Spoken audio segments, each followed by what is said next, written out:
Hare Krishna to everyone. So आज के video में हम लोग बात करने वाले हैं गीता के चैप्टर नंबर 1 श्लोक 4 पर। तो इस पे क्या होता है, इस श्लोक में जो दुर्योधन है वो एक्सप्लेन करता है कि अपोजिट टीम में कौन कौन है, कौन से लोग हमारे अगेंस्ट लड़ने वाले हैं। किसे एक्सप्लेन करता है? द्रोणाचार्य को ये एक्सप्लेन करता है। जैसे कि हमने इससे पहले वाले श्लोक में पढ़ा था कि किस तरीके से वो द्रोणाचार्य को नीचा दिखा रहे हैं, तो इस श्लोक में और वो डिटेल में आगे बाकी सैनिकों के बारे में बताते हैं कि आगे और कौन कौन है, द्रुपद को छोड़ के और कौन कौन है जिनके साथ हमें लड़ना है। तो श्लोक इस तरीके से स्टार्ट होता है।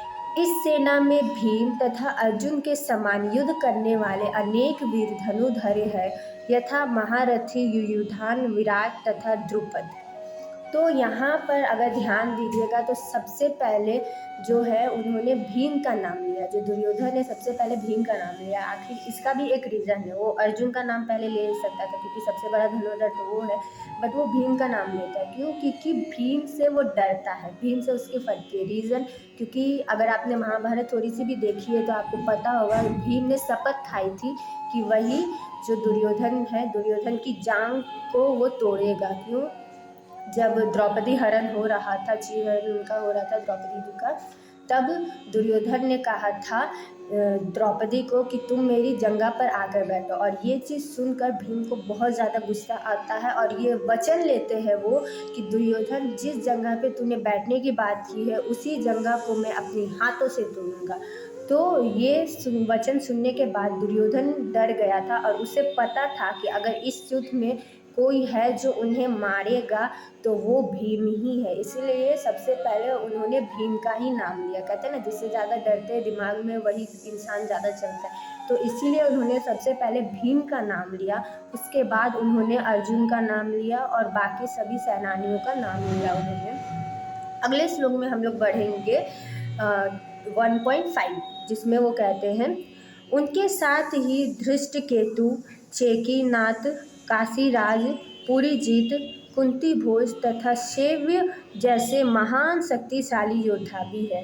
तो आगे वो और बाकी योद्धाओं का नाम लेते हैं, उनको बताते हैं, उनकी डेफिनेशन देते हैं कि वो क्या क्या है, कौन कौन है हमारे अगेंस्ट। उसके बाद ये सब कहने के बाद वो फिर कहते हैं 7 नंबर श्लोक में कहते हैं, किंतु हे ब्रह्माशेष, आपकी सूचना के लिए मैं अपनी सेना के उन नायकों के विषय में बताना चाहूँगा जो मेरी सेना को संचालित करने में विशेष रूप से निपुण है। यहाँ पे क्या होता है, दुर्योधन जब इतना बोल देता है, इतना अपने गुरु को ताना मार देता है, इतना कुछ बोल देता है कि देखिए सामने वाली जो टीम है उसमें जो लड़ने वाले हैं वो आप ही के शिष्य हैं और आज आप ही के अगेंस्ट लड़ने जा रहे हैं। फिर उसे थोड़ा रियलाइज़ होता कि शायद मैंने कुछ ज़्यादा बोल दिया है, कहीं ये लोग डर ना जाए, क्योंकि हम इतना उन लोग का तारीफ़ कर दिए हैं कि वहाँ पे इतने महान महान योद्धा है, इतने बड़े बड़े धनुधरी है, तो कहीं ये लोग डर ना जाए। इसीलिए इस चीज़ के लिए वो बोलते कि आप चिंता मत करिए, वो वहाँ पर तो बहुत अच्छे अच्छे योद्धा है, पर मेरे साइड में भी कोई कम योद्धा नहीं है, वो लोग भी बहुत सुसज्जित है, वो भी बहुत बड़े धनुधरी है। इसीलिए ये श्लोक वो कहते हैं, किंतु आपकी सूचना के लिए मैं अपनी सेना के उन नायकों के विषय में आपको बताना चाहता हूँ। जैसे होता है ना कि ठीक है उस साइड में भी बहुत अच्छे अच्छे योद्धा है, बट चिंता मत करें, यहाँ मेरे साइड में भी कोई ऐसे वैसे लोग नहीं है, वो भी बहुत बड़े योद्धा है, बहुत बड़े धनुधारी है। तो नेक्स्ट श्लोक में वो कहते हैं 8वें श्लोक में, मेरी सेना में स्वयं आप भीष्म, कर्ण, कृपाचार्य, अश्वत्थामा, विकर्ण तथा सोमदत्त का पुत्र भूरिश्रवा आदि है जो युद्ध में सदैव विजयी रहे हैं।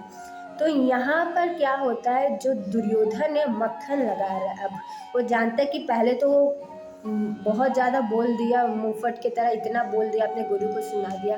फिर जब उसको लगा कि शायद हम बहुत ज़्यादा बोल दिए, कहीं ये लोग डर ना जाए, कहीं युद्ध से पीछे ना हट जाए, तो वो यहाँ पर सबसे पहले फिर उन लोगों को काम डाउन करते कि अरे मेरे सेना में भी कोई कम लोग नहीं है, मेरे सेना में तो स्वयं आप है, भीष्म आप है।